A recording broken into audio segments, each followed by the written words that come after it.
नमस्कार बच्चों। आइए पाठ मम दिनचर्या की व्याख्या को आगे बढ़ाएं।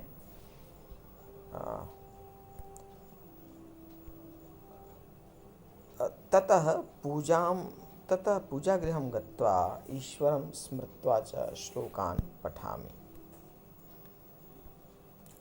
ततः पूजागृहं गत्वा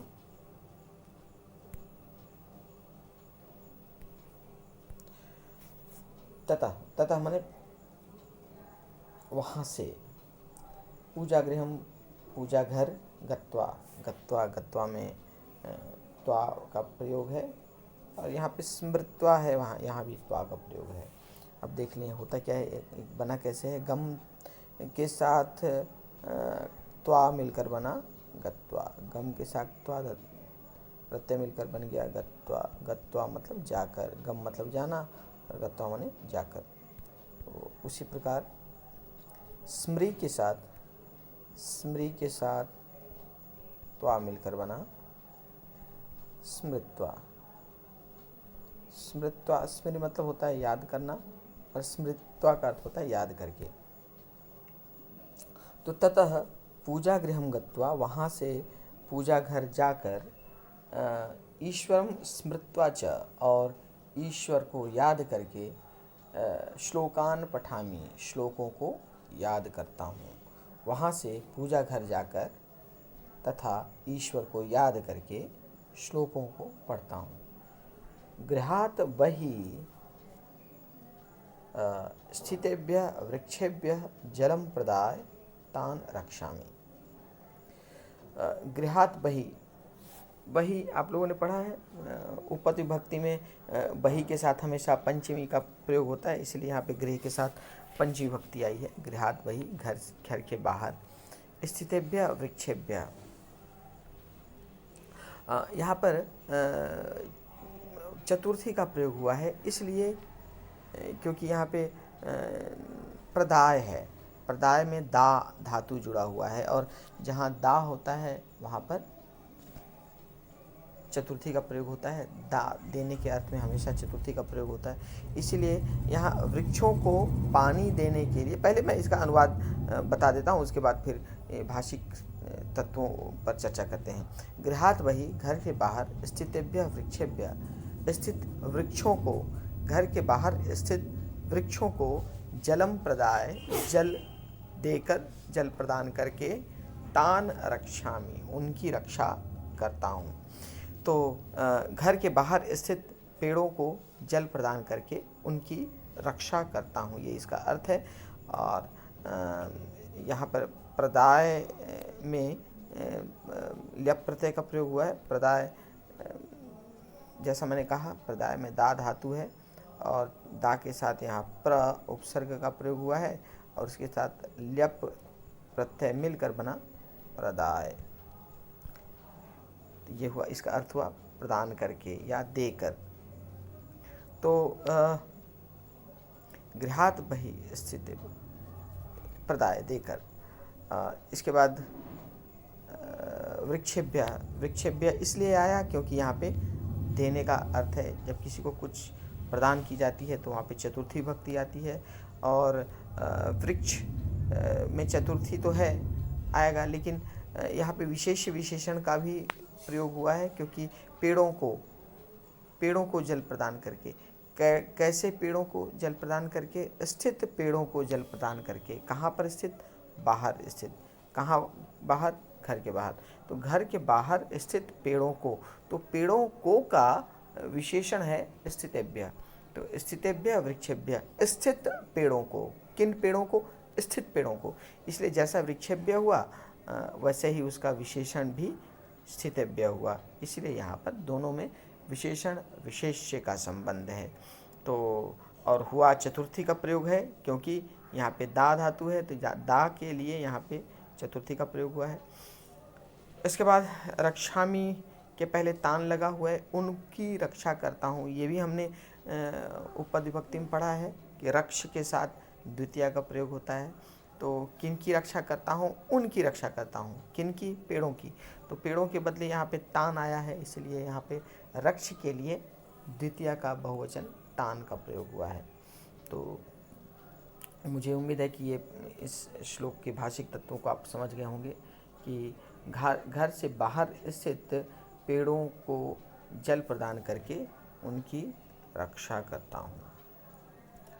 अब आगे बढ़ते हैं। माता पितरौ प्रणम्य फलं खादित्वा पठितुं विद्यालयम् आगच्छामि। माता पितरौ माने माता पिता को प्रणम्य प्रणाम करके, फलम खादित्वा फल खाकर, पठितुम पढ़ने के लिए, विद्यालयम आगच्छामि विद्यालय आता हूँ। माता पिता को प्रणाम करके, फल खाकर, पढ़ने के लिए विद्यालय आता हूँ। अब इनके भाषिक तत्वों को देखें। सबसे पहले प्रत्यय देखें। प्रत्यय यहाँ पर 3 प्रत्ययुक्त शब्द हैं। पहला है प्रणम्य।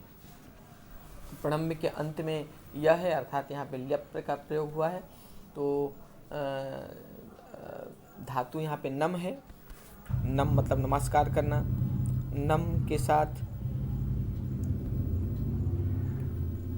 नम के सामने प्र उपसर्ग का प्रयोग हुआ है और ल्यप प्रत्यय। तो प्रणम ल्यप बना प्रणम्य। यहाँ आप देख रहे होंगे यहाँ पे नम है, लेकिन यहाँ पे णम हो गया है।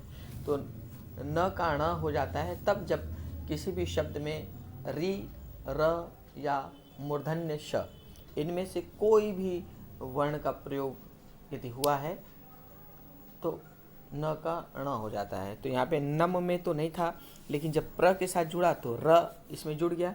तो र जुड़ने के कारण न ण बन गया, इसलिए प्रणम्य हुआ।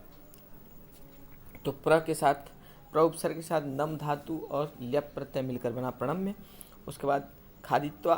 खादित्वा में खाद धातु है। खाद बने खाना। खाद के साथ त्वा मिलकर बना खादित्वा, खाकर। पठितुम, यहाँ पे तुमुन का प्रयोग हुआ है। तो पठ के साथ तुमुन बना पठितुम, पढ़ने के लिए। पठितुम पढ़ने के लिए। इस प्रकार इन तीनों प्रत्ययों का इस वाक्य में प्रयोग हुआ है। तो ल्यप प्रत्यय, त्वा प्रत्यय और तुमुन प्रत्यय। अब देखते हैं भाषिक तत्वों को। माता पितरौ प्रणम्य। माता पितरौ, माता और पिता दोनों मिलके माता पितरौ हुआ, द्विवचन है। पिता का रूप चलता है पिता, पितरौ, पितरः। तो पितरौ मतलब द्विवचन। तो माता के साथ पिता मिलकर द्विवचन हो गया, इसलिए यहाँ पे पितरौ हुआ। तो माता पितरौ मतलब माता पिता को प्रणम्य प्रणाम करके, फलम खादित्वा फल खाकर, पठितुम पढ़ने के लिए, विद्यालयम आगच्छामि विद्यालय आता हूँ। गम के साथ द्वितीय का प्रयोग होता है, इसलिए यहाँ पे विद्यालयम हुआ, विद्यालय आता हूँ। अगला, विद्यालये अध्यापकान् नत्वा सम्यक प्रकारेण पठामि। विद्यालये, विद्यालये मतलब विद्यालय में। विद्यालय में सप्तमी का एक वचन। अध्यापकान माने अध्यापकों को, नत्वा नमस्कार करके, सम्यक प्रकारेण अच्छी तरह, पठामि पढ़ता हूँ। विद्यालय में अध्यापकों को नमस्कार करके, भली भांति या अच्छी तरह से, अच्छी प्रकार से पठामि पढ़ता हूँ। तो यहाँ विद्यालय में सप्तमी का प्रयोग है। अध्यापकान अध्यापकों को, नत्वा, नत्वा में यहाँ पे त्वा प्रत्यय का प्रयोग हुआ है। तो ये हुआ है किसके साथ? नम धातु के साथ त्वा मिलकर, नम के साथ त्वा मिलकर बना नत्वा। नत्वा मतलब नमस्कार करके। यहाँ हमने ल्यप देखा था प्रणम्य। प्रणम्य माने भी नमस्कार करके और नत्वा माने भी नमस्कार करके। प्रणम्य में ल्यप का प्रयोग है और नत्वा में त्वा का प्रयोग है। तो विद्यालय में अध्यापकों को नमस्कार करके सम्यक प्रकारेण, सम्यक माने ठीक, भली भांति, प्रकारेण प्रकार से, भली भांति, पठामि पढ़ता हूँ, अच्छे से पढ़ता हूँ, अच्छे प्रकार से पढ़ता हूँ। आगे, मध्याह्न काले विद्यालयात् गृहं गच्छामि। मध्याह्न काले, मध्याह्न का मतलब होता है दोपहर के समय। अंग्रेजी में जिस प्रकार मॉर्निंग, आफ्टरनून, इवनिंग होता है, उसी प्रकार संस्कृत में भी अलग अलग प्रहर के अलग अलग नाम हैं। तो मध्याह्न होता है बीच का समय, दोपहर, जिसको हम दोपहर कहते हैं, और उसके पूर्व का समय को पूर्वाह्न कहते हैं, और दोपहर के बाद के समय को अपराह्न कहते हैं। तो मतलब 3-4 बजे का जो समय है अपराह्न होता है, और 8-9-10 बजे का समय पूर्वाह्न होता है, और 12 बजे के आसपास का समय दोपहर होता है, जिसको मध्याह्न कहते हैं। तो मध्याह्न काले माने दोपहर के समय विद्यालयात् गृहं गच्छामि। विद्यालयात् माने विद्यालय से, गृहं गच्छामि घर जाता हूँ। दोपहर के समय विद्यालय से घर जाता हूँ। तो यहाँ पे समय का के लिए सप्तमी का प्रयोग हुआ है। विद्यालय मध्याह्न के समय, विद्यालयात् माने विद्यालय से, कहीं से कोई वस्तु जब पृथक होती है तो वहाँ पर पंचमी का प्रयोग होता है। तो विद्यालय से घर जाना मतलब कि अलग हो जाना, इसलिए यहाँ पे पंचमी का प्रयोग हुआ है विद्यालयात् में। गृहं गच्छामि घर जाता हूँ।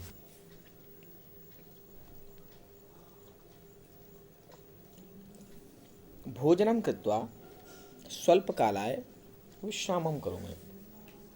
भोजनं कृत्वा माने भोजन करके, यहाँ कृत्वा है, कृत्वा में त्वा प्रत्यय का प्रयोग हुआ है, इसमें क्री धातु के साथ त्वा प्रत्यय लगा, बनकर बना, मिलकर बना कृत्वा माने करके।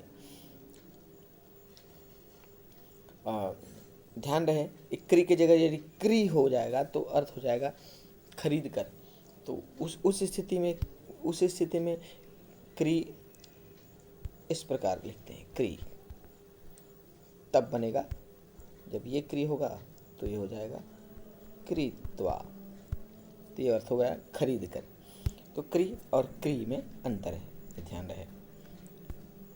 तो भोजनम कृत्वा, भोजन करके, स्वल्प कालाय, स्वल्प मतलब थोड़े, कालाय समय के लिए, थोड़े समय के लिए, कुछ समय के लिए, विश्रामम करोमि विश्राम करता हूँ। भोजन करके थोड़ी देर के लिए विश्राम करता हूँ। सायंकाले, शाम को, मित्रैः सह, मित्रों के साथ, उद्यानम गच्छामि, उद्यान जाता हूँ। शाम के समय मित्रों के साथ उद्यान जाता हूँ। यहाँ पर फिर से इसके पहले मध्याह्न काल की चर्चा हुई है, और इस वाक्य में सायंकाल की चर्चा है। सायंकाल माने समय। तो जैसा मैंने बताया, प्रातः काल, पूर्वाह्न काल, मध्याह्न काल, अपराह्न काल, सायंकाल, इस प्रकार 8 प्रहर होते हैं संस्कृत में। तो सायंकाले, शाम को, मित्रैः सह, सह के साथ तृतीया का प्रयोग होता है, और यहाँ पे इसलिए यहाँ पे मित्र के साथ तृतीया का बहुवचन मित्रैः हुआ है। तो मित्रों के साथ उद्यानम गच्छामि, उद्यान जाता हूँ। शाम को मित्रों के साथ उद्यान जाता हूँ। शाम को मित्रों के साथ उद्यान जाता हूँ। तत्र क्रीडित्वा प्रसन्न भूत्वा च आगच्छामि। तत्र वहाँ, क्रीडित्वा खेलकर, प्रसन्न भूत्वा च और प्रसन्न होकर, आगच्छामि आ जाता हूँ। वहाँ खेलकर और प्रसन्न होकर आ जाता हूँ। वहाँ खेलकर तथा प्रसन्न होकर आ जाता हूँ। तो यहाँ पे तत्र तो अव्यय है, और क्रीडित्वा में त्वा प्रत्यय का प्रयोग हुआ है, तो बना है क्रीड क्रीड़ के साथ त्वा का प्रयोग हुआ है। क्रीड़ मतलब खेलना, उसके साथ बना क्रीड़ित्वा। क्रीड़ित्वा मैंने खेल कर। इसके बाद भूत्वा। भूत्वा में भू धातु है। भू मतलब होना, भू का अर्थ होता है होना, और भू के साथ त्वा मिलकर बना भूत्वा, तो बना भूत्वा होकर। वहाँ खेलकर तथा प्रसन्न होकर, आगच्छामि आ जाता हूँ। वहाँ खेलकर तथा प्रसन्न होकर आ जाता हूँ। तो इस प्रकार यहाँ तक का अनुवाद आप लोगों को समझ में आ गया होगा। इसके साथ साथ भाषिक तत्वों को भी आप लोग समझ लिए होंगे। मिलते हैं अगले वीडियो में इसके आगे के वाक्यों की व्याख्या तथा अभ्यास कार्य के साथ। नमस्कार।